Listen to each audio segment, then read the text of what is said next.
City of Trinidad work session on Wednesday, June 11th, 2025 at 3:30 p.m. There's no formal approvals to the agenda, so we'll move forward. So it's just work. I will turn it over to you, ma'am, for work session item A. Okay, so as we had discussed when we went on our little field trip tour, we have an employee and neighbor to our properties up on Carbon who had requested transfer of land, and it's not possible. Okay. The city will not allow it because moving that fence line makes us out of compliance, and they will not allow us to. How does it make us out of compliance? And because where he's proposing our residence to the south then becomes too close to the property line. okay, and that's based on ordinance? Yes. Okay. And so it's attached. So I have cropped up a letter. Our attorney has reviewed this. He approved it as is. And then the email, John mentioned that I should include the email from the city as backup. And so that's what I'm doing. So it is by ordinance, and it is the municipal code, land use code, section 14-32.3, lot line and or easement adjustment and lot consideration. So did the, okay, I see it's standard dimensional standards is 5 feet. Yes. And yeah, so that transfer would eliminate quite a bit of that clearance, right? Yes. Yes. So where the proposal to move the line to, we would be about 4 feet from the edge of the residence to where the proposed lot line would be, and the city said, no, we won't allow that. Okay. So. Okay. No, I mean, we have to follow city ordinance. That was my concern. I think everybody on the board agreed that there was concern about what was that easement looking like and how far from the physical structure to the resident line existed. So. And it's a minimum of 5 feet to be in compliance, and moving that line, we would be below that 5 feet. Okay. So it is not going to be approved because it can't be. That's not just us. It's land use code that we have to abide by. Yeah, no, it makes sense. So. Okay. Just an update that, yeah, I haven't, of course, till you guys reviewed it. I've not sent the letter and had the conversation with the employee. I'm happy to do that. So. Open Looks up good to me. I read it like, yep, cut and dry. Yeah, unfortunately, I mean, it's black and white. It's cut and dry. Here's what we can do and here's what we can do in this. And I do tend to agree that there is some erosion issues that legitimately I think we are going to have to work with our neighbor to address the erosion issues. But I'm not willing to take that on right now. It's been that way for however many years since those units were built. And it's not that it just is going to slough off and flood his yard or his home the next rainstorm again. So I think the main thing is as we move forward with that, if there is a requirement for us to collaborate with how that property line is maintained and whatnot, we probably should talk to legal about some kind of formal agreement between the homeowner and us in order to make sure that's clearly defined who's responsible and what they're responsible for. right. Yes. And what we are absolutely. responsible for as well, right? On both sides of that line. Yeah. So. Okay. But we cannot sell, lease, give, or give easement at all. Because of that Because distance. of that distance, and it's the safety distance from lot line to edge. I Yeah, and can't it's- remember by seeing, is there any type of drainage from that area from the back 2 points down? There's that ditch that was right behind the fence line, if you remember. I'm trying to remember it, yeah. So the fence line ran with the trees, and then there was like a small. Oh, yeah. Like That a was small it? That's all dig-out there ditch. is? Okay. Which, I mean, for that land, for the slope of that land, it probably was the most conducive to Yeah. deal with the erosion piece because it's going to shear that water off rather Yeah. than it rolling into that neighboring property. But I mean, over time, that thing's gonna obviously wear down Of and collapse, course. and so we're gonna have to watch that. But I think when we enter into any kind of agreement on that, we need to clearly define the terms of the who's agreement. responsible for what. Absolutely agree. Okay. So the next conversation to that was, of course, the trees, which are on the neighbor's land, are impacting the fence. And so the city, because they govern that piece of it, we're going to deal with requiring, I did put it in the letter though, that the trees have to be trimmed so that they do not impede the fence line. Okay. So, and then the city will cite if they are not addressed, they will cite and then follow up with it, and they would have to go to municipal court if that's what happens. So- Yeah, the main thing for him to understand though, for that property owner, is that if the city cites him and it's not corrected, they will send somebody in to Do it for trim him. that for And charge him him. and charge him plus assess the penalty The fee. penalty So fees, yes. I just want to make sure he's aware of what that looks like. So, And that's all part of this conversation when I give him the letter. and if you'd prefer, both you and I can sign the I letter. think I would like that after I ran this, so I need to redo this and I'll send it to you. That's fine. I'm gonna put you as primary signature, as board chair, and I'll be the secondary. Just that way he understands that the board has reviewed this. Completely aware. I mean, you can see from the email from the city, it clearly states that the municipal code won't allow it. So, You got a copy of the email? yeah. Yeah, he'll get a copy of that. And of course, if Yes. there is concern, he can always take it up with the city as well. But Absolutely. unless the city dictates something different in their ordinance, there's not a lot we can do with it. So, Yeah. okay, So, all right. Let's see. done. I said, I don't know if I did that. I might have No. done that. That was- It could have been technically, 3 great-grands ago, 2 brothers, one went AIN, one went A&E. So technically, I will correct that before I render the letter. okay.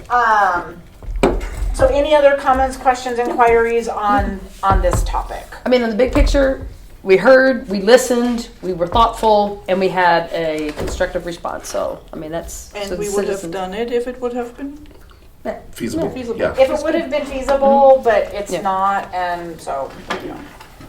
Okay.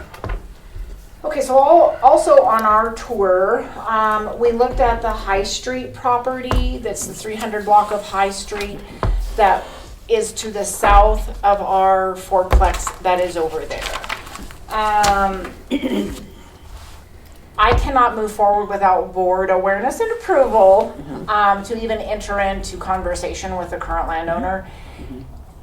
As I shared when we were over there, it's an L shape. So there's a total of 4 city lots, 3 along High and one that sits right behind on 4th Street. But as you saw, 4th is blocked off permanently by the city. So there is no access through 4th Street. There is an acquisition process because HUD is involved that is very long and very lengthy, and they spell out what they require for that acquisition process. The first thing is I have to at least get what are you looking for price, and then roll that forward, because if HUD deems it as not a fair market value, then it's shut down at that point. So if you all are comfortable, then I will contact the landowner and explain. And I've shared with her just nothing official, but it's been several months before they moved to Houston, that this is kind of what the process is and this is what this looks like. We did not talk dollars at all at that point. So, but that is HUD's first requirement, to at least say, yes, we're willing to explore where this goes, or Okay. we're not, because you're asking for well more than what is. Because we don't have a procurement policy when it comes to acquisition, we're kind of just going by best practice to say what would be a thumbnail basic appraisal-ish to even start the conversation, or Even if we had a procurement policy, this acquisition would not necessarily follow under that procurement policy. This would follow under HUD's acquisition policy, absolutely, yeah, with the okay. checklist that all things have to That's right, yeah. follow Okay. along. And so that acquisition process checklist is what I'm going to use Okay. to walk the. Okay. So HUD will be the owner of the land or the property or the, Just No. like, Yeah, just like we. it's just like all of our other properties. yes. Yeah. So they dictate the terms. Just dedicated use, Yes. for I mean, 30 it year would or be- whatever it is, yeah. yeah. Right. And so I have also shared, as I shared with you guys, my vision and my goal is to acquire, build, dispose of old, whatever that looks like. And HUD is of course very well aware of this whole process. And so there's an acquisition process, there's an acquisition policy that HUD will outline. Did you talk to them already about getting rid of selling the other units? Yes, but under the Fair Cloth Act, we are required to have the 198. Now there's a process to change that, which we're going to have to walk through that process, because as it stands now, we have 198 units.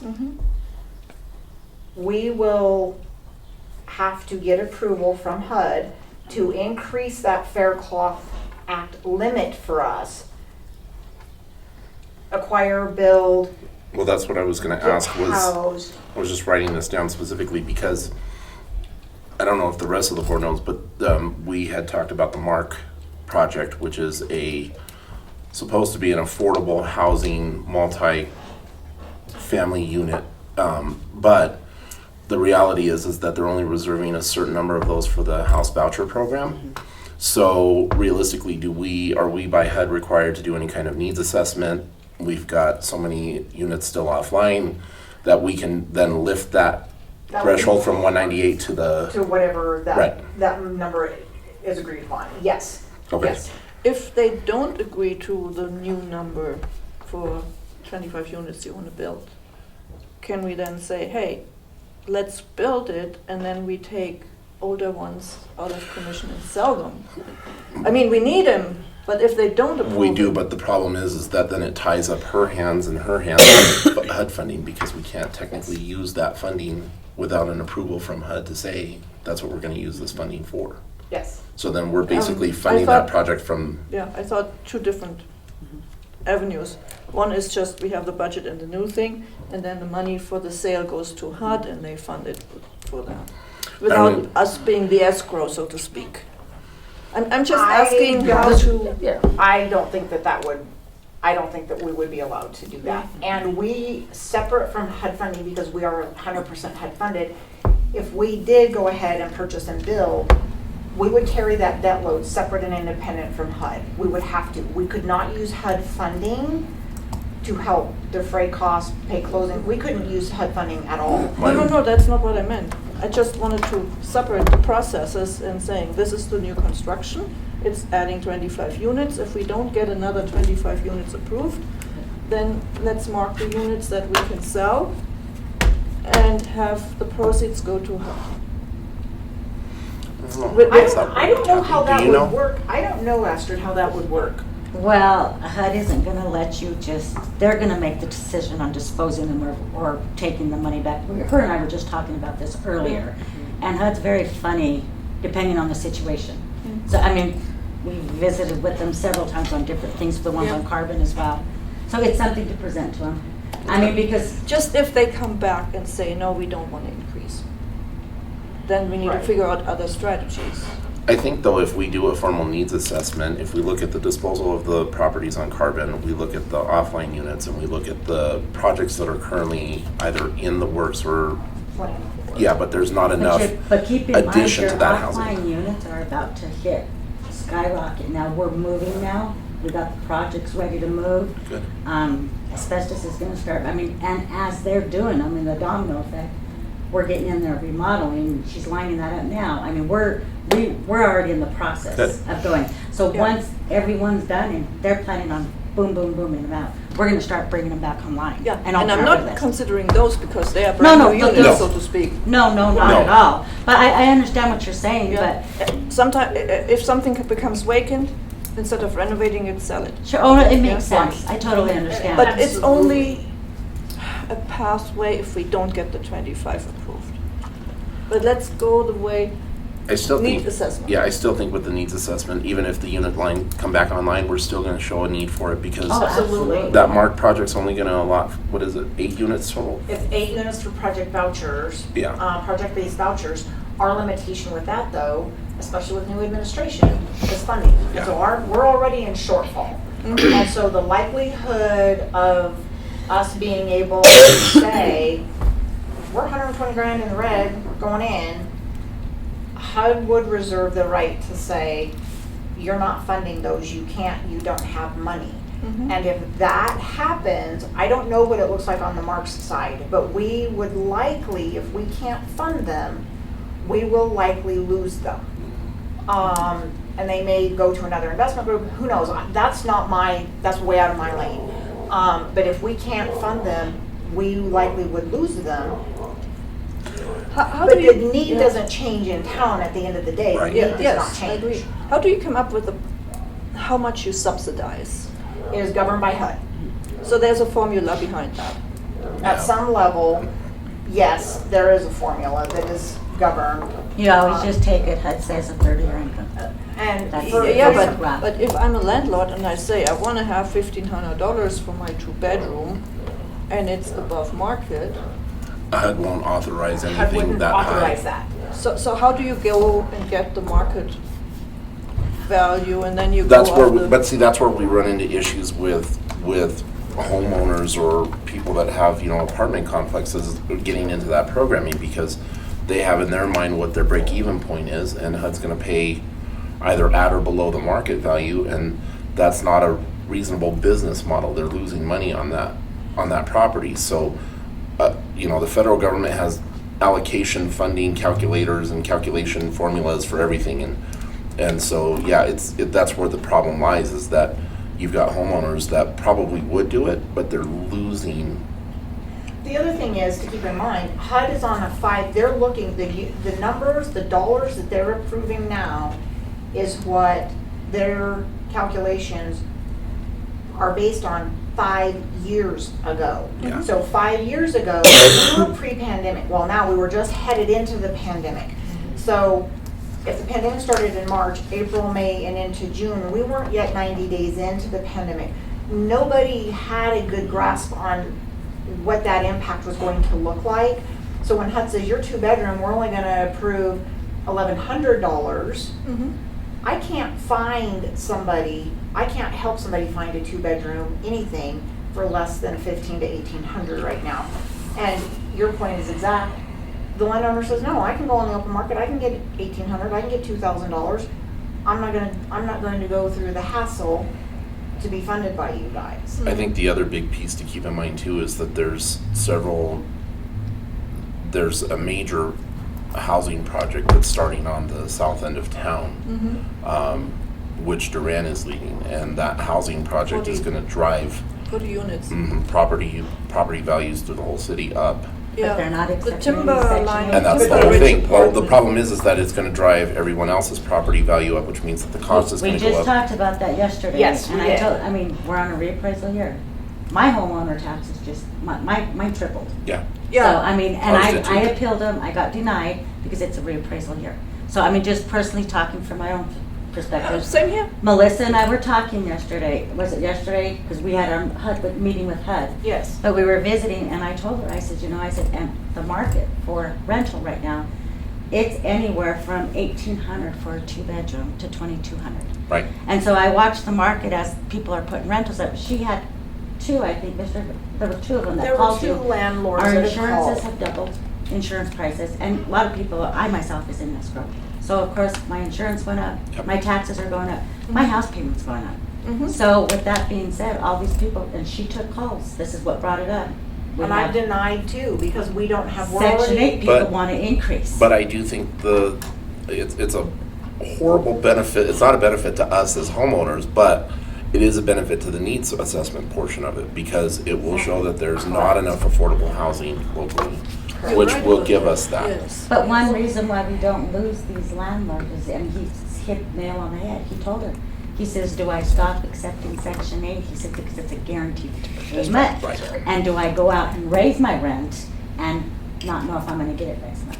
So Yeah. that protects the. Well, city. and the thing too is that most of those homeowners have had the same tenants in those properties for a For significant years time. and years. And so the Correct. risk of putting somebody new with property damage and Exactly. increased cost there is But reasonable. you're exactly right there. and the So- landlord that called late last week, he said, my renter's been in there it was 10 or 11 years. And he has been, they've been there for a long time. There's value in that. There is. My parents had rentals. If we could keep somebody in there without ripping the place apart for years, But we take the same risk with our tenants. I Sure mean, you do. we do Yeah, that of with course. any rental is gonna have that risk, right? Sure. But it's on the rise. It's not getting any better. So No. we should have purchased then that, under Trinidad Housing Authority, meaning not under HUD, but under Trinidad Housing Authority, finance it. with But I think banking. acquisition wise, if we can get it done faster through there, No, they don't want to have those properties scattered around Trinidad. yeah. That was the issue.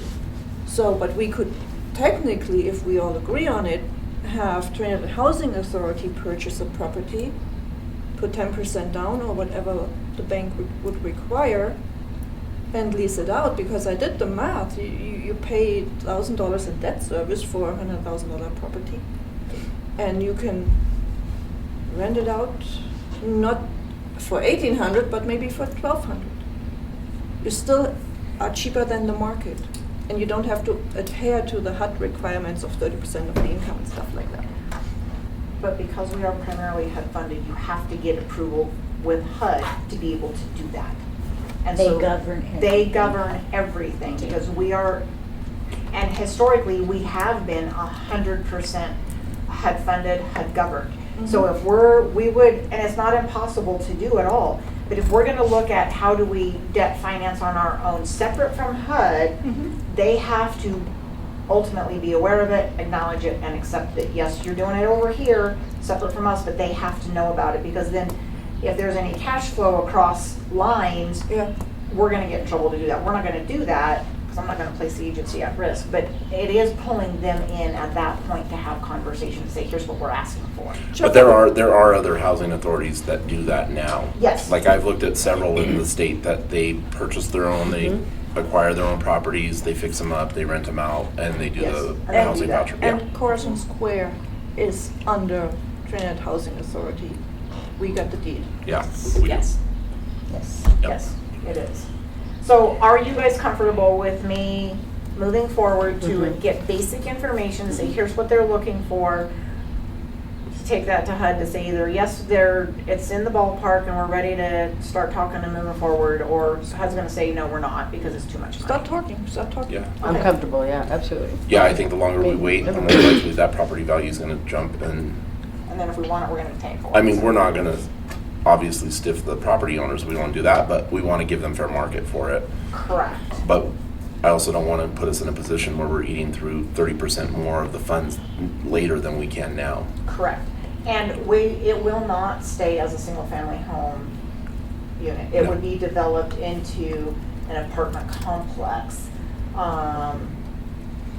Which, I mean, any improvement to the current complex up there, that 4-unit, right, it's a 4-unit. I mean, obviously, any improvement to that is gonna also help with property values around that area as well, so. And my goal was to tear down that Right. fourplex, and then it would roll those 4 units into whatever that 25. building. 25. And you know, I had seen a project just, and I have to go back and see if I can find it, but another, it wasn't a housing authority, but what they did was not to displace the families that were there. The multifamily unit was 2 separate buildings connected with a commons area, and so they built the first one further away, moved those folks into that, demolished the second one, and then built it and connected the 2. Really? So there is an option where we're not having to displace and figure out where to put 4 families. They can stay in that unit until the we new get the ones. first part of that project built, move them after clearance and CO is given, and then build the second half of that project out. So it was an interesting build the way they did it, and it was really cost effective too, because you didn't have the added cost of displacing the families and finding new locations for them. By doing And that was a that. HUD. It was a HUD project. I have to go Yeah. back and find it. It was just a random Yeah, thing I about a came mile across, but if I review. find it, Yeah, I'll that's send why I it. was Thing. wondering if HUD would approve that. Yeah. I wasn't sure, but yeah. Because I you, got- it's I at would the love to environmental if you review, can you can't replace- touch anything, and then. Right. Yeah, because it was like 10, it was a 10-unit multifamily, but it was 5 here, 5 here, and then I think it was like the laundry rooms, the commons area, the trash disposal, all of that was kind of the central piece. And that property's long enough that you could do Yeah. one property, move the 4 or 5 families in, finish the other property, and then have them connected in between. Sure you could. And what they did was they built the first plus all of the common, moved everybody, that gave them access to their laundry, that gave them access to their trash, to whatever. Right. They built the second half and just basically knocked down the wall in between and opened it up and made it a 10 or a That would be 15 so amazing. person Yeah. complex, That yeah. would Sounds so be amazing. simple, but. It does, but I'm sure it came with its headaches. Oh, I'm So- sure it did, but. Did you contact the city about the city lots? Over at On High, Yeah, you said it's a combination of that single-family property and a few city lots. No, I think it's all of the family. I think the piece that we were talking about was that there's that lift station. I don't know if it's electrical. That's the city's piece, and we didn't know what the easement would look like between that property line and the So we don't cities. need anything from the city? I don't think so. Okay. no. No. Except I mean, for the the project, easements. we'll need the permitting and all that stuff. But outside of that, I don't think there's anything specific with city property But there. easement or access, we would not. Yeah. I don't see us needing anything from the city, and the city doesn't own it. That whole lot that we're looking at is privately owned. So Yeah. it's basically the privately owned and the HUD owned. Correct, in the front part of that street Yeah. on the north end. I know Yeah. where that is, yeah. Yes, yes. Okay, I will reach out to landowners and start the dialogue. Okay. So, It is exciting. So we're gonna skip to item D. You want to go to the discussion of potential interest of the fill-line building right across the street from our admin? Yes, Okay. so, literally. Literally. The one with a Right Goodyear there. sign on it? literally, yes. So that car dealership is closed. The building. It is no more. It is no more. Jeff Cook owns that building, so there, while it looks like it's one building, it's really not as far as the assessor's office is concerned. There are 3 separate and independent addresses. So there's 422, 426, and 430. Yep. 422, 426 has to go together because there is one water tap. So they cannot split those 2 addresses. Because apparently So 422, what do you want to do? I want to move maintenance. I want to get rid of the taxi building and the maintenance shop and move everybody right over here. So that administratively, we're much closer, communication, we're much closer. Well, and you've got a full-blown garage right there. Who owns the building where they are in right now? We do. We do. We do. We The own it housing outright. authority or HUD? The No. old taxi building, The old the housing taxi- authority. The housing authority owns the old taxi building, which is 137 West First, and the old admin office, which is right across the street at 128 West First. So we own, the housing authority owns both of those. So you want to sell those and buy this? And buy this. Makes sense. And I will tell you that I was recently approached by a private resident here in Los Angeles County that wants to and will and has the funding to purchase the taxi building. And I had kind of shared that with Kathy, but that was before we knew this was. Coming up. So we could have a potential immediate buyer for that, which there's a lot of folks that have been looking at that building. It may drive bidding up on it, so just so we're aware, but Right. we could sell that property and acquire. And acquire this. So 422, 426, and it's not listed, it's not publicly listed, because the dealership still has a multi-year lease on that building, and they still are doing service work. So, I was wondering because I saw cars there. yes, they're doing service, they're still taking service work. 422, 426, asking price, and Kathy and I went through, we got a tour yesterday with the real estate agent that will, it's not publicly listed yet, but if it has to be, 422, 426 is $495,000 is the asking price. 430, which you can walk between all 3 buildings internally, you don't have to come outside and go around. And then 430 is 495 as well. Do you need all 3? Yes, because we need the storage and the shop because of what we have in the taxi building and at 128. So we need all 3 because 1 or 2 of them, because how they have to be split. If I could get 426 and 430 and that was a package deal, I'd be happy. I don't need 422, but I can't separate 422 and 426 because of the single water tap. So, Could we get another water tap from the city? I was told no. We can't. can from Main Street. I was told no, not from the city, because I asked that very question with the real estate agent yesterday, and she said, no, you can't, because there's some rule about Main Street, so. Well- Maybe we can check into that. There's gonna be some changes, I'm pretty sure, coming up on that, so. Okay. Can that be sold separately? Meaning acquire the whole thing and then split that out and just to reduce the total cost?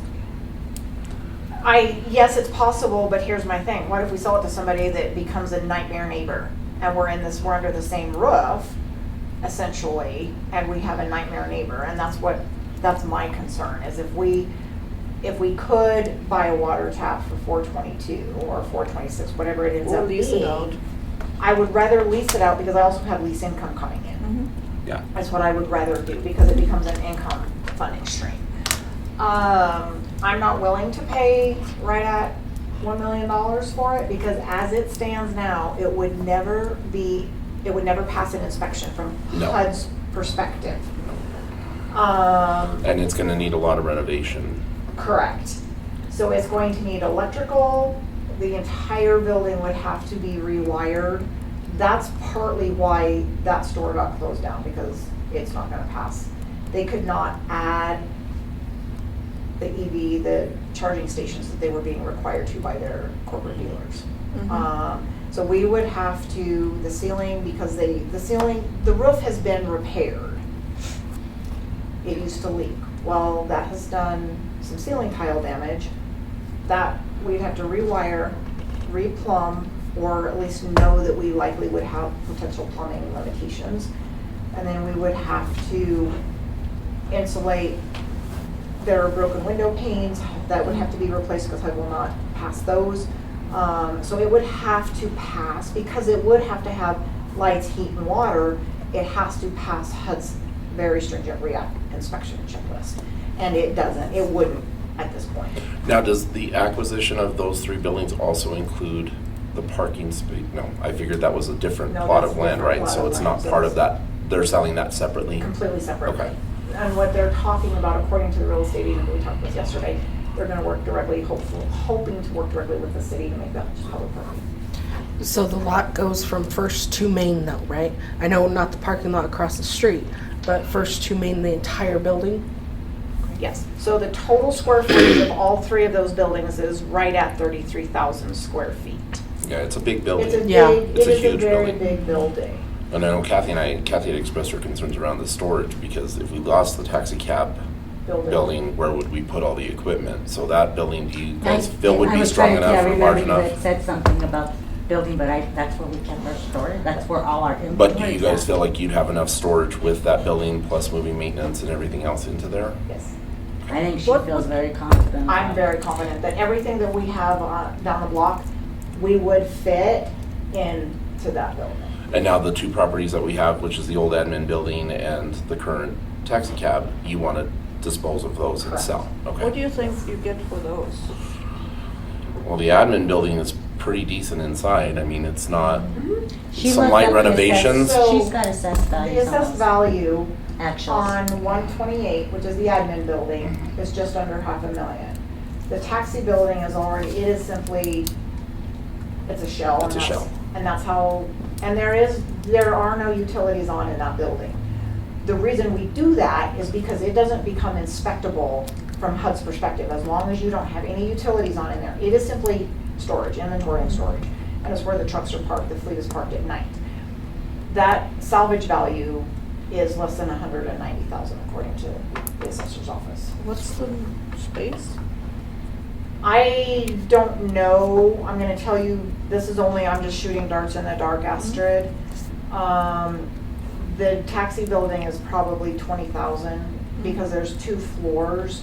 Oh, yeah, I didn't count the second floor. Yes, I there's was gonna 2 say, that's a little floors. high, but yeah, there's 2 floors. There's 2 complete floors in there. And so it may not be quite that much, but, and then we have a lot of storage out behind 128. There's a storage building that doesn't, it was never, I don't think it was ever wired or plumbed. There's no electricity. It's a storage building, that's it. So and that's where lawn and garden tractors are and equipment are parked at night. And then inside in the admin building, because it has lights and heat, that's where all of the paint is stored, those types of things that really can't freeze over the winter. So, but everything we have over there could fit in. Okay, on both buildings, From everything. everything down the block could fit in here. It would also make more sense to have it within like a complex area, you know what I Correct. mean? Everything's right here. You can walk over there and inspect whatever needs to be inspected. Now, my question is this, if HUD approves that building for occupancy by the authority, do they provide any type of funding to renovate, or, I mean, if we acquire it, but they should provide us, correct, if I remember right, Yes, for the facility? yes. I see. And so I'm not gonna pay him $1 million. Sure. I'm going to strike a hard bargain. Well, reasonably, I think what we can obtain financially from the two properties we're selling would be a good starting point. Correct. And that's how I'm looking at this, is we dispose of, because that really would, my goal is to dispose of over there. The funds earned would pay this off. And so then all that we had to do at that point would be able to fund all of the renovations. And by the time we get to that point, we're gonna know what we have to do for renovations and what those costs look like. And that's gonna come off the $990,000. I thought I read somewhere though that if we're doing renovations internally for like administration or the buildings that the administration occupies, is there a match that's required to the HUD funds? I don't know. I Something I'd have to ask. don't think so, Michael. Okay, Because I've approached HUD with this very topic and said, hey, this is kind of what we're looking, we don't have anything in mind, but is there a match that we have to figure out and finance? And they have said to this date, to this point, no. that would be my only question, is because when you're, you know, when we're building for units that are gonna be occupied by tenants, that's different, right? That's 100% by HUD. But when we're talking about acquiring a property and then doing renovations for the benefit of the authority, I just don't want us to get stronghold by HUD and say, well, you have a 5 or a 10% match to get this funding to renovate. And so, I do not think that Okay. that is in place. But that's a good question, and of course we would explore. But HUD also recognizes, yes, we have rental units. They also recognize and acknowledge that you have to have maintenance and you have to have your admin. right. And that is part of running an authority. And that has come through in multiple conversations with them, is they understand that there has to be a maintenance, an inventory, and an admin for program development, program administration. So No, I love it. I love the idea of that. And to be perfectly honest, right now, with the uptick on the cost of residents and commercial buildings right now, unless again, outside individual coming in to purchase a old dealership, I don't know what they're gonna put in that building. And I asked that. I asked the real estate agent, and then spoke with one of their corporate operations people, and he said he was very concerned that if we were interested and we ended up buying, that we would kick them out immediately. And I'm not gonna do that. I mean, really, come on now. Yeah, And I said, well, that is not the way that we do business, and when we get to that point, we will have a very clear strategy that meets both sides. I'm not going to just give you hey, we bought it, so move. It's probably, when they have a lease agreement, you can't kick them out from today Correct. to tomorrow anyway. No. no, but even if we acquired the property and are they occupying 2/3 of it or just 1/3 of it right now? It's basically 1/3. That's what I thought, it's about 1/3. So realistically, if we were approved to start renovations, we could possibly look at doing renovations on the portion that's not being utilized Correct.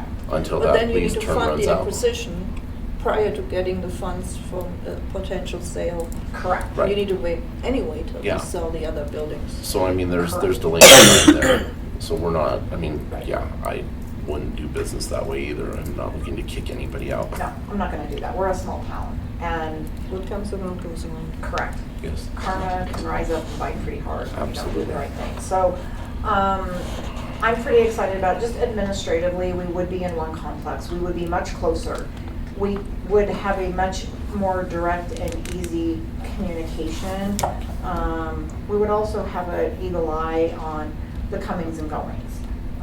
So staff management, time and efficiency management, it would be much easier because we would be so much closer. So, That's, Is there a way, I like that we do these work sessions and we discuss a lot of big things and big dollar values.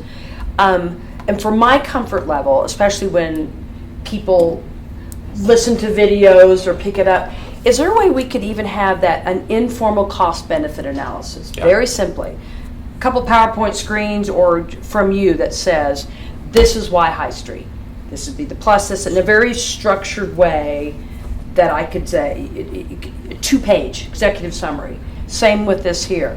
Here's the cost, here's the value, these are the things, these are the operational improvements, the maintenance improvements, just so that we can see, so then we actually go from work to all those in favor, that we have something that we can really show anyone who asks, a council member or anything, that we were very thoughtful, we thought about X, Y, and Z. And even if it's a template of, you've seen cost benefit analysis of acquisition or whatever, lease, and then, things that we know and the known unknowns, right, what those would be, so that we're, as a board, I would feel more comfortable. Sure. If we have our meeting minutes, thank you, but you know what I mean, something you can put your hands on and share with people, so they go, oh, okay, it sounds like you guys thought that through. That's a great idea. Just like I do anything in my professional work, I gotta show, not to the detail, but even if it's high level for now, since we're just saying, go ahead and have a conversation, I'd like to be able to see that in a real simple, and I could even help in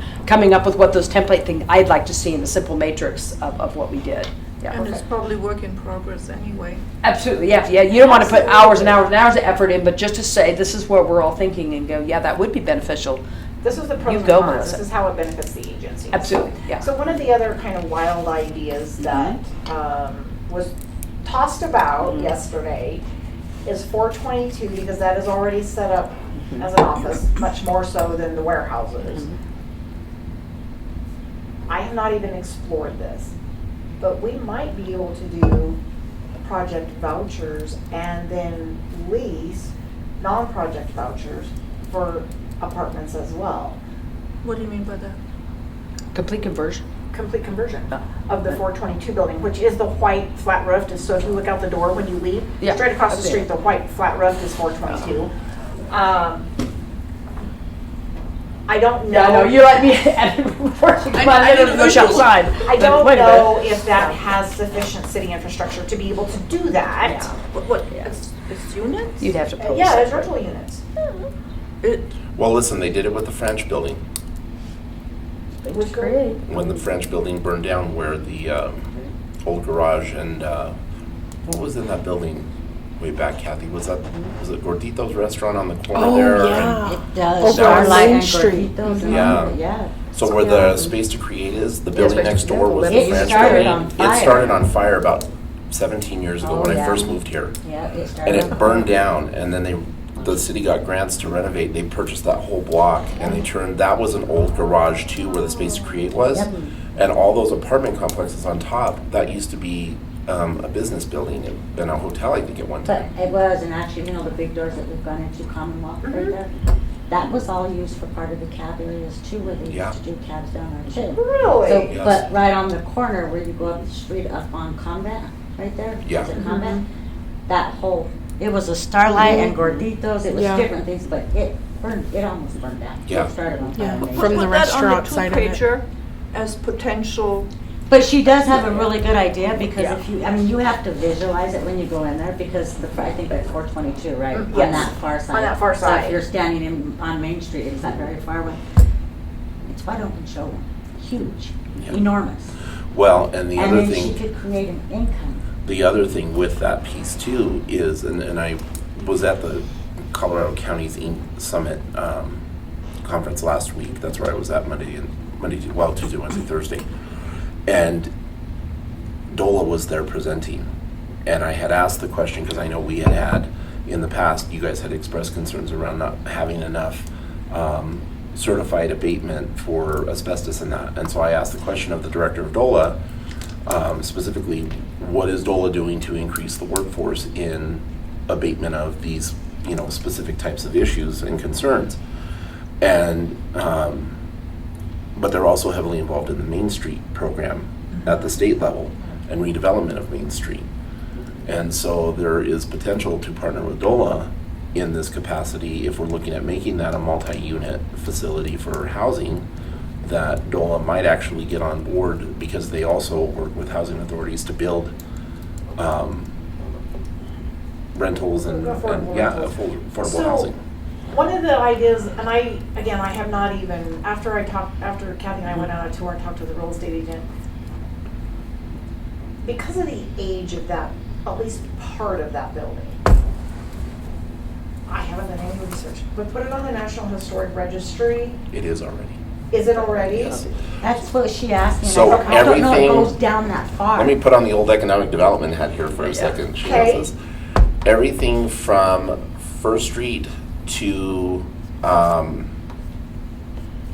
North Commercial where the railroad tracks are, and everything from Reno's Reno's restaurant, all the way to Animas Street is historic Yeah, district. to see Reno's This is on this side. Reno's This is right down there. over here. But This I is- believe this was encumbered as part of that block. Yeah, because Tom Murphy couldn't even get his too. You have to check with Tom Murphy. So that means there might be grants available. There possibly could could, be. but there's been question if it went past Walnut. So the city Yes. still has the original designations, because those were books that ED had from years ago. We Okay. had them in our office. Okay. So if you contact Tara Marshall at the city, they should be able to direct us to see where those property lines landed. But I thought it was the entire block with Reno's. I'll reach out to Tara. So whatever this street is here, I can't remember, is this Ash or? This is I think Ash. This is Ash over here. And this is Walnut right here. And Walnut. we tried to get in the historical, when my family owned Reno's. We tried to and we weren't. They couldn't get it. Well, see, and Reno's To was get funding for it. funding for it, but I know for sure Reno's was encumbered in the historic because of, it was during the union developments down there, and Mother We Jones. probably need- maybe Mother we Jones do used need to reach out host. Tara I think we and do need to reach out Yeah. to Tara. I mean, get a definite yes or no, because Yeah. we hear yes, we hear no, I research. I don't know, so maybe we need I to. think Those we need to original see. historic districting is at the city, Because those if there books is exist. a chance, that Yes. helps us tremendously if you decide to Exactly, purchase that. because it, I mean, there's That would limit. get us Well, more money. and I will tell you this, in a conversation I had with Tara Marshall when she was at DOLA, before she came back to the city, last summer at CCI, she had indicated that because the county commissioners had, so you essentially as DOLA get a rating, right? So you get a 10-star, 5-star rating, whatever. Right. Based on the efforts with tax districts and TIFs and all kinds of good stuff. Well, our county commissioners at Seton, prior with Commissioner Lopez, Luis Lopez, and now, this county has a 10-star rating basically with DOLA. And so any grants that could be leveraged through DOLA, we basically have that opportunity right now to ask and get because of that work they've done. And Tara said, we really want to give this funding out. We can do a Right. lot of good in Trinidad.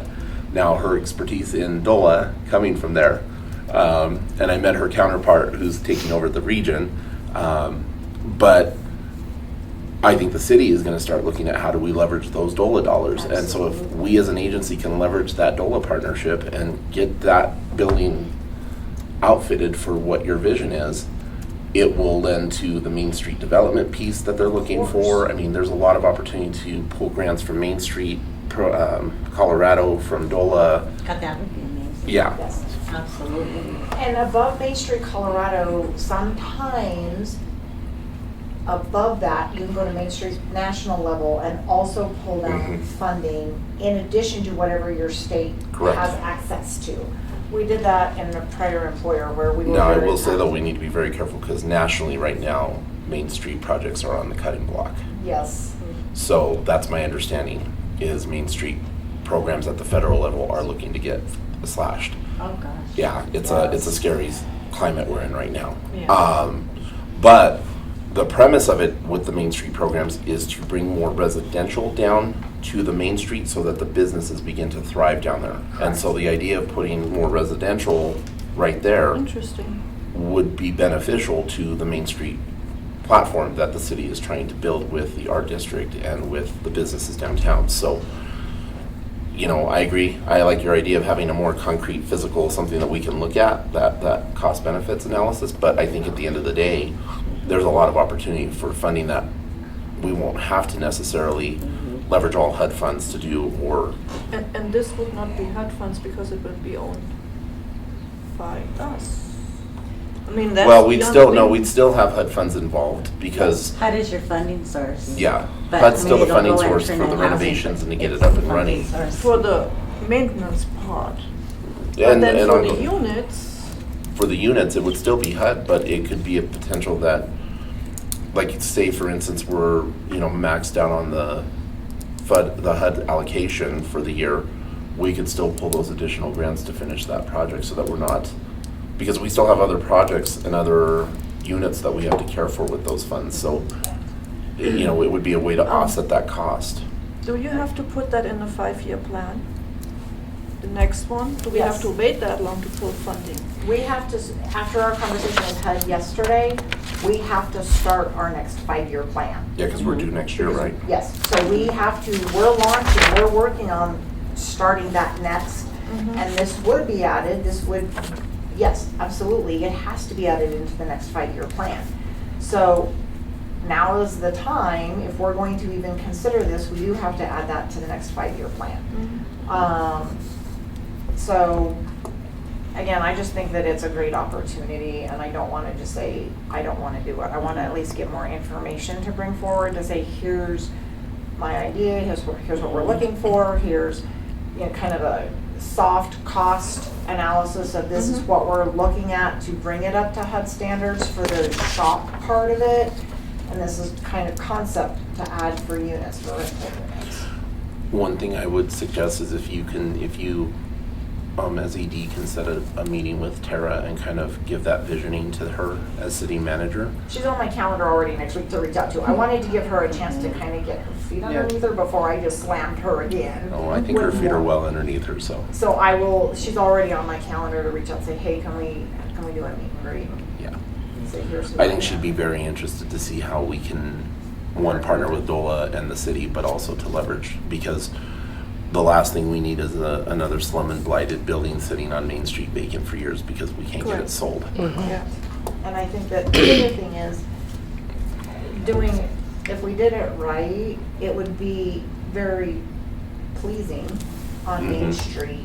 It would be very warm and welcoming on Main Street to kind of bring in, and not that I'm gonna get in the business of opening up a cafe in an apartment complex, but have a space for a coffee shop.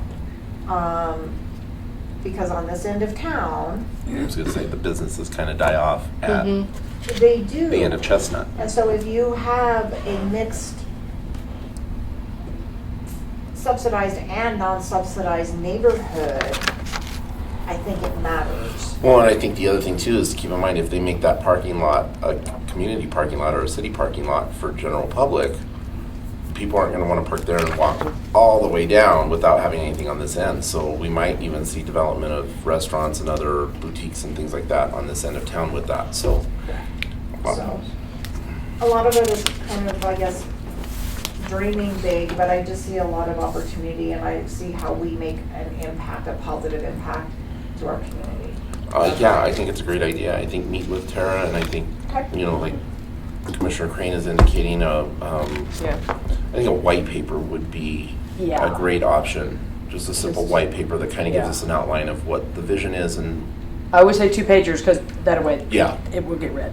And I think it's, and I agree Yeah, with you, yeah. it's about transparency as well. It's Yeah. not just making decisions to make decisions. Yeah. It gives us transparency, and as the agency becomes more and more transparent, with technology advancements in the department. Yeah. Um, So, like, when I was looking at the 2023 to 2027 PH8, the 5-year plan, and I was looking at number 8, the goal was improvements to the administrative office and the maintenance building, and then you have several items that, some of that would be in lieu of doing this, Yes. do that. So, like, I'm thinking about your cost-benefit analysis, if we had anticipated this, but given this potential opportunity, XYZ, these 5 steps would be deferred to, just trying to, being able to say, we had an idea, and we prioritized it in our plan, and now we have an action plan modified, but it still gets to the overall goal. It still meets our goals and objectives. That's, yeah. Yeah, so you could probably leverage the funds that you can Yeah. get already Mhm. for working over there. But her next 5-year plan is 24 to 29. Is what I'm Oh, gonna do. 29. So So it's- that Th- will Yeah, be this is rolled 23 to 27. I know, it's a rolling, you It's roll a forward. rolling. So a That's lot what of I that's know. gonna Yeah. roll into your next 5-year. Yeah, I Oh, guess, I didn't yeah. know that. Yes. I thought You you roll- start roll over. and No, roll. it No, overlaps. No, no, no, Yeah, no, no, it'll no. roll. You roll from plan to plan to plan. That's So right. What you're This stuff done, changes. you acknowledge, we finished this. Mhm. So every We're- year you We're roll into rolling the and next. adding. Yeah. Good. So Like the the annual, objectives, it's like an annual action plan, but right, just like so a the consolidated plan. objectives and the goals are gonna be rolled into this new plan that her and I are starting to work Starting to work on on now. that. Which, and I think from my perspective, as far as transparency goes, one of the things I would love in time is where when we have major projects like this, we're able to do updates on our website as to timelines and how that's going out and how it's gonna roll out and when we anticipate. The other thing is in prep, because I anticipate that you and I will be going back to city council to do many presentations here shortly. So I already have my annual plan almost done. So with that being said, that you Yeah. have those transparency documents already ready, that you don't have to create them from the ground up, because Right. we've already reviewed them, and we've already approved it, or move forward And then share it. and share it, so that we're as transparent as possible for the community. I love that idea. So that's kind of our big scope. And I need to take a couple minute break and then Okay. we will call John. He's on standby till we get ready to call him because he has done research Corazon. on Corazon and what his recommendations are. Cool. Perfect. Melissa, do you want me to bring the documents for Corazon Square, or is everybody good? Because I have the full I- file on No, my I think. Everybody okay? Everybody, And Astrid's handing out this summation. I prepared that. Can you put your, no, that's what I do, can you put your contact information in there? I meant to. So it's so funny because I've been watching all these TikToks of haircut. I have no idea how stuff shows up in your social media feed. All these TikToks on haircuts and all these young men getting this, whatever they call the feather, whatever, and So all that. And I trunkier. thought about his husband, like, I wonder if he's inundated. And at the ball game last night, all these young boys had that haircut, that whatever that latest. All right. Yeah. That's my personal, and then that's my office. Excellent, perfect. Yeah, I saw you managing a meeting For on the YouTube on the Trinidad. What Oh, were you- for you- the- you for human staff- services? Yeah, that meeting. So you're doing that. Thank you. Zach filmed that for me, so thanks. Good job. I have a mistake in there, 1982. So I just, with the documents that we got from the title company, Mm-hmm. I put the sequence of events there, what pertains to the mortgages. Okay. Thank you for doing that. But I have like doodles everywhere. Well, I don't bring. Yeah, I had doodles everywhere, I so I thought maybe an overview would be, Yeah. Yeah, I appreciate it. I went through those deeds and I got flashbacks to Parcel D. Do you remember that? That's Parcel D? the industrial park. Oh, Do you remember when you first came on? I had spent 8 months clearing up the chain of title for that Oh. parcel. yeah. Yeah, I vaguely remember. I was told that did not belong to the city and to ED, and then I found out it was. Yeah. And the assessors, or the surveyor said, "Oh my, we made a mistake on the deed," and it was Mm-hmm, about 300,000 in property. mm-hmm.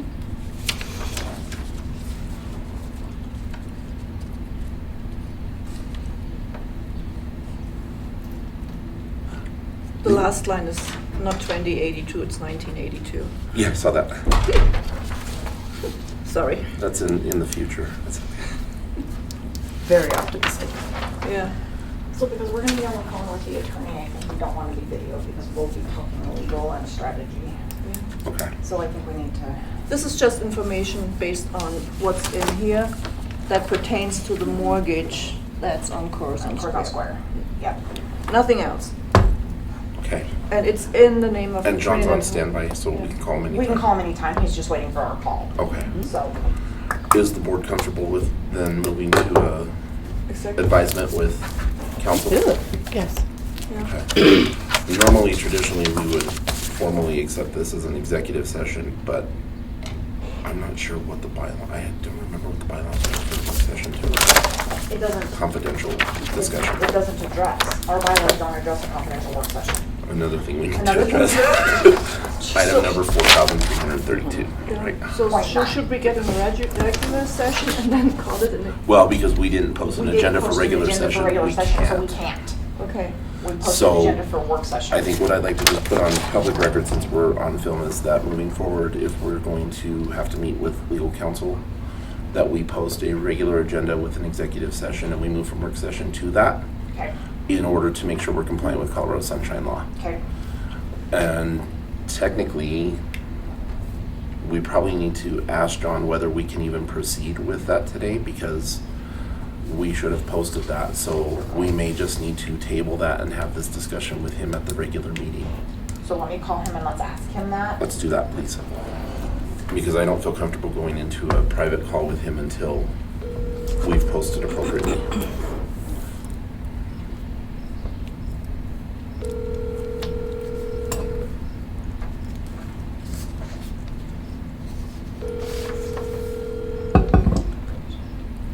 Hello, this is John. Hello, John. This is Melissa with Trinidad Housing. I have you on speaker, and our board chair is going to ask a question and advice. So, Okay. Hey, John, it's Michael. Hello, everybody. Hi. Patty? John, my question is regarding open records and open meeting sunshine law. We are looking to get advisement from you on a private matter regarding Corazon Square, but a formal agenda with an executive session indicating that was not posted. So I think at this point, based on your advice, should we table that item and post that at our next session? because we You know listed what, this, we posted the agenda, John, just to be clear, as a work session today. And that work session did not outline that we would move into executive session. I just was thinking about it, and because we will be seeking legal advice, I'm not sure that I want that recorded and posted. True. The only thing is I don't know enough about the sunshine law as to whether or not that has been published and when it has been published. Yeah, so according to Colorado Open Records and Sunshine Law, we should have had an agenda posted separate from the work session indicating we were moving to an executive under a formal vote. Okay. So I think what I would say as chair, if the commissioners are okay with this, that we table this item, post a formal agenda, and we'll identify another day and time to meet to go into this session with him. Okay, Okay? Fine. Sure. okay. Thank you, John. Okay. Thank you. Have a good evening then. All right. You too. Bye, Thanks, John. Bye-bye. Bye-bye. Yeah, because we're seeking legal Because we're counsel's seeking legal advice, counsel. we need to do it appropriately. So let's go ahead and table that item. Do you want to go through the just? I mean, we can discuss this piece since this is not legal It's not legal, specific, it's just, Public information. but we can definitely talk about what you've come up with as far as the chain of title. okay. So end of December '81, the city of Trinidad sold a vacant lot to the Trinidad Housing Authority for $1. It's one of the papers in here. And then the Housing Authority got approval from the Federal Housing Authority to do the construction of the 50-unit building. That approval, it was mentioned in the construction contract, and the construction contract was recorded. So that was happening in February of '82. And then we have the recorded contract. The contract was for 1.47 million, plus a 72,000 fee, plus an incentive payment if it would be finished before 1983 June. There were no settlement statements, so I don't know what at the end of the day was paid or not. So then at the same time, Chafa financed the entire amount. And it was like, I had another scribble, I should have put it on there, 1.756 million. Yeah, it was almost 1.8 million. Almost 1.8, yes. Yeah. So then they build it, obviously. The next entry we have is a modification agreement to the Chafa regulatory agreement. And I believe the regulatory agreement is similar to a loan agreement from a bank. That's equivalent, I guess, or I think, to what loan agreements are for the banks. So in that agreement, there was a 55,300 loan reduction agreed upon, a new monthly principal interest payment of 17,000 and some change, and the outstanding loan balance then was 1.7 million. The interest rate was 11.5%, pretty steep. So if you do, if you do, Yeah, for remember that. 1984, that was Back in the- significantly Yep. high. Yep. yeah. And if you I do mean, the that's high math, now. yeah, if you do the math, you don't have much amortization going on. So then, in 2004, in February 2004, there was an official mortgage restructuring going on with new regulatory agreements. So we still had a pretty high balance at that point in time. And they bifurcated the mortgages in the first mortgage from Chafa, so they retained 676,700 in balance, and then the second and third mortgage from the FHA. So they refinanced the original mortgage outstanding balance at that point in time. And I don't know if they had took money out or not. Again, there was no settlement statement in the deed of trust or anywhere. So at that point in time, we have the 676,700 from Chafa, 841,584 from FHA, and the 117,500 from the third mortgage. And we only pay interest and principal on the Chafa piece. We only pay interest on the second mortgage. We don't pay anything yet on the 117,000 on the third mortgage. I And we found, just- yeah. Sorry. We just got notification from Chafa, and this happens every July. We have been paying $7,900 the last year, and our new payment is right at $8,400 a month, I think- starting July yeah. 1. The audit has the same principal payment, the same payments, monthly payments. But if your payment's going up, I think they're increasing the amortization. I don't think they increase the interest rate. I think they just increase the Is amortization. the amortization likely? Yeah. I found no indication that the FHA mortgages will be forgiven in 2034. That's what the audit But that's what the audit says, yeah, 'cause I had says. noted that, like, Yeah. yeah. I haven't read through every little detail, but I looked for it and I couldn't find it. So maybe our lawyer can. In our conversation with the second and third, there has been zero, that has never, I asked that question, they said, no, there's no settlement at the end where if you pay off Chapel, we're gonna forgive. So Not- we're not never- Chapel, it's the FHA. Or FHA. FHA, yeah. So that was one question that I had, and they're like, that's not in your. That's in why I your put it in agreement. bold. in here. So, Yeah. And at the same time, they released the old regulatory agreement. Because now we have two new ones, one from Chafa and one from FHA. They Yes. have similar covenants in there and reporting items, but there's some overlap, but not 100%. Okay. And I don't know, it spells out what you have to do each month, each year, each half year, whatever. And probably you're doing that, otherwise they would have probably already told you, we're missing this or missing this. Regarding Rosemary Shear, there was an entry, there was no additional mortgage. So I think there were some grant funds or so that she went after. And the only entry there was done by, Which would indicate why there was no record of a third mortgage. yeah, Yeah. the chairman at that time, Arsenio Vigil. Oh, That's- Archie. Hmm? Archie. You know him? My brother-in-law. What? Yeah.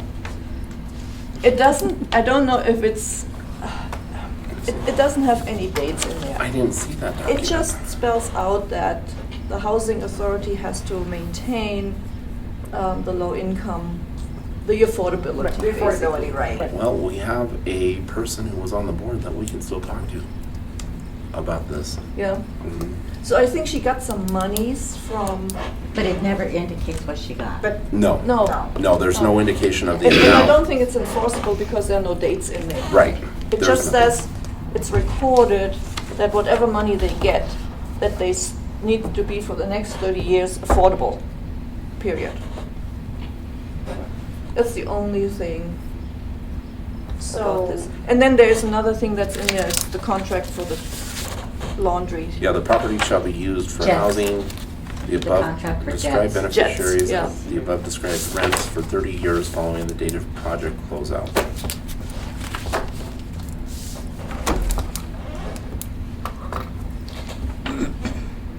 So I think she got some money, but it's not mortgaged. but it's not mortgaged.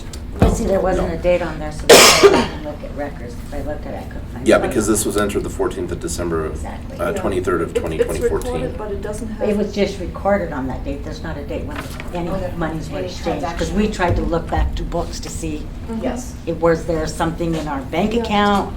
Yeah. Yeah, no. But it doesn't indicate it at all. It doesn't have the beginning date and the end And date actually, appear. Gwen at the title search pointed that out to me. Yeah. So I don't know if it even happened, but it looks like there's this beneficiary and rent use covenant. So somebody got some money, or was supposed to get some money, but I don't know if they even got it because that was not filled out. Also, to follow up on our just information, I got an email from our fee accountant. Oh, yes, I was gonna ask about that too. Our CPA is no longer employed by that firm. And so we do not have our financials for the end of the year, they are not done. I don't know if it was a voluntary or involuntary situation separation, I don't know, she didn't disclose. But she just said in one line, she's no longer employed by our agency. So what are we doing? family LLC. What's that? Hold on. I'm in board, just hold on So a that second. will, Can I bother you 1 second so we're not on camera? Sorry. yes. Just real quick. Okay, so we need to issue an RFQ. Yeah, Okay. yep, we're gonna need to. We need to find a fee accountant that can get us caught up. Can you, Okay. That's kind of urgent. can we? Well, ask it the is kind of accountant- urgent because we should be coming up due for audit, and I believe statutorily audits have to be filed by July 15th, so they're gonna have to file an extension on But- the audit. Yeah, and the reporting requirements here are the audit has to be in within 2 months after fiscal year end. If you want to get back to So me, they'll I'll be handle this. If that's what you want to do. Yeah, It's up to you. okay. Either the FHA or the Chaffa or both have Yeah. that in there as the reporting requirements for the audit. So we'll need to take formal action on that at the next board On the meeting. board next week. Yes. Well, Yes. the issue is that because obviously the CPA is no longer there, we're not getting financials. We need to have an executive session with John to advise on canceling a potential contract. Yes. And then we will need you to prepare an RFQ to go out. And I've already collected, here's where everybody else is going, and that's Okay. already on the Cool. agenda to say, Perfect. here's where everybody else is, here's who they like, here's who they, yeah. That's already on, but I do think that we do need to move forward. Yeah. Because now we're looking at, we won't see fiscal year end likely until July or August. Well, and the issue that I just explained to the board, my concern is, and you pointed out from the agreements there, I believe by statute audit is due to be filed by the mid-July timeframe. We have our auditors on site inside of 30 days. Right, so we're not even gonna be remotely prepared because we have no financials to We have no produce. financials to prepare. Yeah. Okay. Thank you. And here, in those documents, there is a 2-month time frame for producing the audit after fiscal year end. And we're not there because we don't have. Last year, we were not there either Correct. for other reasons, but now it's, Yeah, because we're gonna be heading into budget season here in August and September for next year, For so. next year. Okay. Correct. So, because I had fired off an email saying, hey, we're burning daylight here. Where are our fiscal year end financials? yeah. Because I need those, number one for audit, number two. Yeah. To, You're required to give them to. and I got a one-line back, she's no longer working for us. Okay. Yeah. Okay. And they Okay, so- didn't tell us. Is there anything we No. need to modify? I mean, it's June. A sense of urgency. I mean, it's like it's the one thing that we're all obligated Okay. to Yeah. support her. And, I will call you when I get, That's fine. I'm sorry, I have to leave. We have No worries. a situation over at Cortisone Square I gotta attend to. No, that's fine. Yeah, so I think what I would ask is get a hold of John. Can we look at calendars to potentially call up It sooner? may be a phone Zoomy thing, but Yeah, it might have to be yeah. virtual, but we probably need to get an official meeting in place quickly. Yes. A special session outside of our normal. And I can work with you on the special session agenda and the items that need to be on there, so we can make sure we're covered. Yep. tomorrow I'm out. I'm in Pueblo Yeah, tomorrow. Friday is crazy, so. This week is not an option. What does everyone have on the 18th, next Wednesday? Depending on what time, we have a sentencing for one of our tenants that we will move to eviction as a result of that sentencing. Okay. Normally we meet at 3:30, convene at 3:30. Would 3:30 or 4 work for everybody? 4, I will be likely pushing it, but I'm okay. at I'm available. 4. I'm available. Yeah. I'm not- 18th at 4. yeah, From 9 to 3 I have something, but. So let's shoot for the 18th at 4 o'clock. Yep. And we'll list it as a special Yeah. session, and we'll do 2 things. Executive session, and specifically in that exec is cortisone and the fee accountant. Yeah. Okay? Can I be supportive in any way? I mean, Yeah. Edie, you got to undergo. I didn't know if there's anything I could. Um, RFQ template. I mean, you got it. Yeah. I got it, but Yeah, okay. we may connect offline and just say, hey, this is what I've got. Yeah. But when I That's got this perfect. yesterday, I almost Okay. just fired off an email. I thought, I'll see everybody tomorrow, but Yeah. we actually, we do need to move forward. Yes. Yeah. My goal, 3 to 5 years out, which might roll in a whole lot quicker with this whole situation, was to hire a CPA in-house. I'm not there yet, but I do think that I need to forego one other position and move this one a lot Yeah. closer in to making those decisions. Well, and the other thing that I would ask before we meet next Wednesday is, we had kind of discussed, and I know you probably talked to Pueblo County, but, you know, they have their own accountants in-house. But perhaps somebody would be willing to contract with us temporarily to get us caught up on financials now. So there's another there's another third-party agency that they run a lot of outreach programs, and he offered that in email. And Okay. so Pueblo does a lot of their stuff in-house. They also have an external fee account that comes highly recommended by them. And that's one of the conversations, because I'll meet with Steve tomorrow when I'm in Pueblo. So that's one of my main topics of conversation. Then also looking at another Steve that offered in email, and this is what he does. So if the other Steve, not Steve Hernandez, the other Steve we're talking about for the fee accountant, if he could potentially before next Wednesday give you a copy of the contract that he would want to put in place for temporary fee agreement piece, Yeah. so that the board will have time to review that before we come in on Wednesday. I can shoot an email to him and ask him if he'll send that to me, just Yeah. as a, let's have a discussion. Yeah, I do that all the time with agreements and There may contracts be that we do some with the state. forensic work that Yeah. need to be done just to get ready Well, my for a other new concern full-time, is yeah. how long, if it's taking them till today to get an email, how long is it gonna be for us to get the data that they already have? They will, yeah. We may have to spend some OT around here to get all that data to them and start clean from the last audit. And And start I the books thought about over. that last night, and I thought, okay, if we're, and maybe we need to do that anyway, because what they have or haven't done, how accurate, Well, that's my whole problem. That's my whole Is concern it- is what reconciliations were completed and were the reconciliations accurate Accurate. and accurate. correct.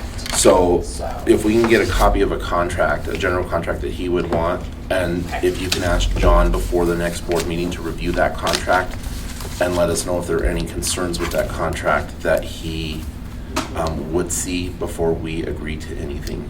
And then make it an action item after executive session that we look at approving that contract and moving forward Okay, now if he What, is in the not same meeting? available, in the same meeting. Excellent. if he is, if John is not available, Even if he can give us an email breaking down what his concerns are with the contract and whether he wants us to address it with this individual or not, then we can move forward that way.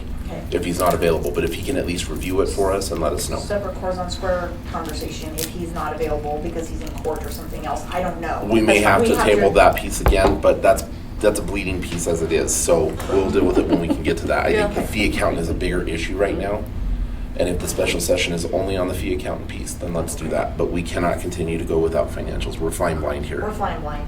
Okay. We're flying blind and no communication. And it's dual fold. There was the license issue that was never disclosed by that agency. And now zero communication until I said, hey, where is this? The other question I would have is, because when you are a CPA, you are certifying the accounting practices that you're providing services to agencies and individuals. This agency is out of Oklahoma. Yes. We may need to contact their regulatory agency at the state level to report this because it is a major concern, and I wonder how many other housing authorities are in the same boat with this agency. Two that I reached out to when I said in Southeast Colorado, use that agency. When I reached out and said, hey, who are you using? And when I shared what our concerns were, neither one of them, and I point blank asked, have you been contacted and this information shared? So was I simply missed on an email is what I'm trying to determine. And both of them said, what are you talking about? We've not known this. So. And are their financials up? One of them had some, she said, I have some concerns. The other one, he said, well, I didn't, but now maybe I do. Maybe I need to go back and look. Yeah. And so clearly There's a breakdown there. there's a breakdown there. And you already showed us two meetings, two prior meetings that they had already been cited for something. Yeah. So Okay. just for clarity, I know we anecdotally say flying blind. I would say for public record, I don't feel like we are flying blind. I mean, we see documents, we are. Right, So but I just we- want to do for, The flying blind is in Yeah. reference to the fact Yeah. that we know financially where we're at, but Right. how do Yeah. we know that the fee accountant is in fact reconciling the books correctly and that what we're Understood. getting from them is Completely. appropriate? but for the confidence Yes. in our community. Absolutely. We have transparency, Yes. we've got Yes. documents. I feel really confident that we Yeah. we understand we are at a point of immediate decision making. We are expressing our due diligence and we're taken care of. Yeah, no, I appreciate that comment, and it's a Yeah. valid comment because that is absolutely true. I do not have concerns about the financials per se. Yeah. What I do have concern with is the fee accountant, the reconciliations, Professional and service. whether our audit is going to prove problematic because of the management of those accounts. And since we don't have formal accounting documents to approve at our meetings, that's where we're flying blind is. Yes. But we have a immediate strategy to rectify Yes. the situation immediately, so I feel good about Correct. that. Yes, Yeah. I'm completely comfortable with that piece of it. But Good. to, at the back end, have to share that these have been reconciled, this is accurate. Yeah. That Okay. if I was asked by you, any of you, or anyone else, Mm-hmm. that is the piece that I don't have because I'm not receiving those. Right, yeah, understood. Cool. I'm not receiving them timely, I'm not Yeah. receiving them quick enough. And additionally, separate from headed into audit, we are supposed to be providing an annual report that has our data to the city. Yeah. I am supposed to have that 45 days post fiscal year end. I don't have that. I can't provide my annual report. I will be 90 days past Yeah.